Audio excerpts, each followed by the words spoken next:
शानदार, लाजवाब, जबरदस्त, क्या मैच था, मजा आ गया। इतनी खुशी।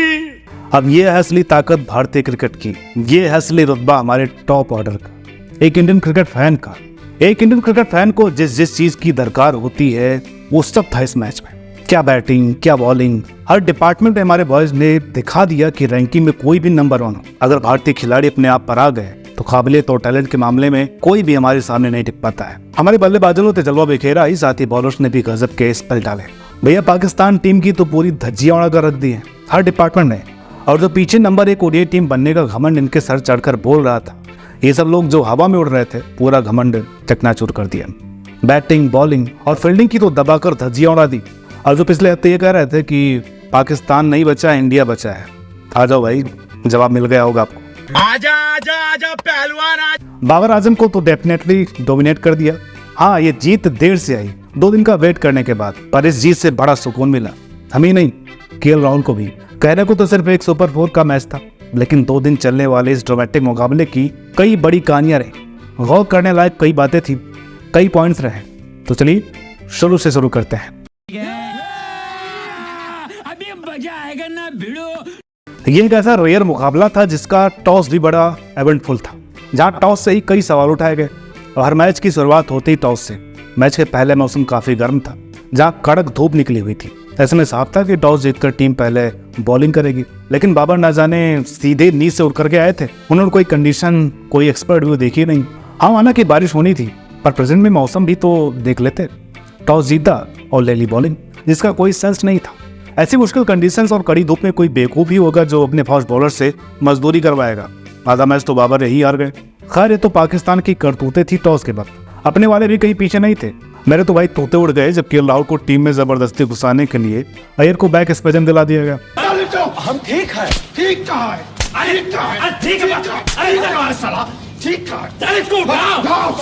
देखिए, केएल ने जो करके दिखाया कल, उसके बाद उन पर उंगली तो क्या, कोई एक सवाल तक नहीं उठा सकता। लेकिन बात ये नहीं समझ में आई कि जब आपने किसी प्लेयर को इतना बैक किया, टीम में पक्का खिलाना ही है, तो झूठ क्यों बोलते हो भाई? आज तक मैंने किसी बल्लेबाज की इतनी अच्छी टाइमिंग नहीं देखी जितनी ड्रॉप करने के लिए प्लेयर को आए बैक स्पेसन की होती है। 2021 मुंबई टेस्ट में जब रहाड़े को बाहर करना था तो उन्हें बैक स्पेसन भी कराया था। अगर मैनेजमेंट किसी प्लेयर को इतना बैक करने की हिम्मत रखती है तो कम से कम दूसरे को ड्रॉप करना भी खुलकर कहो, बिना लॉजिक के बेवकूफ नहीं बनाना चाहिए। अय्यर इतने महीने से तो बाहर थे, 2 तारीख वाले मैच में सिर्फ 10 ही बॉल तो खेली थी। नेपाल वाले मैच में बैटिंग ही नहीं आई और उसके बाद सीधा चोट, वो भी मैच के ठीक पहले। अब क्योंकि बैक में अकड़न है, इसका टेस्ट भी क्या होगा, तो कोई सवाल भी नहीं करेगा। जैसे बचपन में बच्चे को स्कूल जाते वक्त एकदम में पेट दर्द होता था और उसके बाद सब कुछ ठीक हो जाता था, क्योंकि इससे एक्सक्यूज किया गया कोई कुछ बोल भी नहीं सकता, वरना 100 बहाने और भी मारने पड़ेंगे। अब ये बात तो गलत है, रोहित भाई को झूठ नहीं बोलना चाहिए, जो भी है साफ साफ कहना चाहिए। क्या सच में अय्यर इंजर्ड थे? भैया, इस मैच में पाकिस्तान बेहद ही क्लूलेस दिखा। ना ही उनकी जीतने वाली बॉडी लैंग्वेज थी और ना ही बाबर आजम का डोमिनेट करने का कोई एटीट्यूड। ऐसा लगा कि कोई क्लब टीम खेल रही हो। हमने एक चीज तो देखी ली कि पाकिस्तान की ताकत उसकी पेस बैटरी के इर्द गिर्द ही घूमती है, जो कि शाहीन अफरीदी, नसीम शाह और हैरिस राउफ के ऊपर काफी डिपेंड रहती है। ये फार्मूला लगभग दुनिया की हर किसी टीम ने हैक कर लिया है कि शुरुआती 8 ओवर में शाहीन और नसीम अटैक करने जाते हैं। अगर उन्हें विकेट मिल जाए तो अच्छा, वरना बाबर आजम बेहद ही पैनिक हो जाते हैं, हाथ पैर भूल जाते हैं। पाकिस्तान का पूरा खेमा क्लूलेस हो जाता है, क्योंकि इसके अलावा उनके पल्ले कुछ नहीं है। जिसमें शादाब ने किस स्टैंडर्ड की बॉलिंग की, ये हम सब देख ही चुके हैं। फिर ऐसी लप्पू सी बॉलिंग को लोग दुनिया की सर्वश्रेष्ठ, यहाँ तक की नंबर 1 टीम कह देते हैं। अब भगवान से डरो भाई लोग, सिर्फ तेज फेंकना ही बेस्ट बॉलिंग नहीं होती, फिटनेस भी होनी चाहिए। धूप में आपसे 2 ओवर तो ठीक से डाले नहीं जाते, कोई घुटना तो कोई कंधा पकड़कर बैठ जाता है। अब हारिस ने पहले दिन सिर्फ 5 ओवर ही बॉलिंग की थी, इतने में वो चोटिल हो गए। और जो आपका मेन स्पिनर है वो होलसेल में फुल टॉस डालता है, वो तो केएल ने 1 ओवर मैडन खेल दिया, वरना 80-90 रन तो दे देते शादाब। और क्या फील्डिंग थी, इतनी लो क्लास। पहली और दूसरी स्लिप के बीच से कैच निकल रहे थे और इफ्तिखार जिनका ये कैच था, उन्होंने इसे ट्राई भी नहीं किया। आज पता चला कि उन्हें सब चाचा क्यों कहते हैं। अगर ये 32 साल के हैं तो फिर इनके हिसाब से मैं तो 14 साल का हूँ। और बाबर आजम कप्तानी में तो क्या, बैटिंग में भी बिल्कुल वैसे ही ब्लैंक दिखे। ना उन्हें बुमराह की इनस्विंग का कुछ पता लगा, ना ही आउटस्विंग का। 10 बॉल्स में 1 रन तक नहीं बन सका। भैया, प्लान बी का नाम भी सुना है कभी? आप तो पीछे हार्वर्ड यूनिवर्सिटी में भी मैनेजमेंट की क्लासेस लेकर के आए हैं। क्या फायदा इन सबका जब आपका कोई गेम प्लान ही नहीं है? अब किंग कोहली ने 3 लोगों की धज्जियां उड़ा दी। उनकी हरकतें उन तमाम लोगों के मुंह पर जोरदार थप्पड़ था जो उन्हें विराट से कंपेयर करते हैं। अगर नंबर 1 टीम ऐसी होती है तो भाई मेरा तो भरोसा उड़ गया रैंकिंग से। अगर ये नंबर 1 होते हैं तो मैं भी एक वर्ल्ड कप खेलना तो डिजर्व करता ही हूँ। मस्त जोक मारा रे, ये हंस रहे हलकट हंस। सच में एक बार फिर से बाबर की कप्तानी ने बहुत निराश किया है। नसीम शाह को छोड़कर कोई भी खिलाड़ी इस मैच में सीरियस नहीं था। उनकी जितनी तारीफ की जाए कम है। जो उन्होंने रोहित और कोहली को परेशान किया, वो अनप्लेबल गेंदें ड्रीम बॉल थी। हाँ, थोड़े अनलकी जरूर रहे, उन्हें विकेट नहीं मिल सका, लेकिन उन्होंने इम्प्रेस जरूर किया। सच कहूं तो जब कल टॉस हुआ तो सबका खून खौल उठा था, क्योंकि जो सलूक अय्यर के साथ हुआ उसका आक्रोश सबके मन में था। और जो एंट्री केएल की हुई उस पर हर कोई उन्हें दबाकर गालियां दे रहा था। श्रेयस की इंजरी की खबर सुनकर के हर कोई यही कह रहा था लेकिन जब ग्राउंड पर केएल की एंट्री हुई तो पॉजिटिव कम निगेटिविटी ही थी उनके नाम की। लेकिन भाई साहब, क्या खेला राहुल ने, मजा आ गया। कभी सोचा नहीं था कि इतना जबरदस्त कमबैक करेंगे केएल।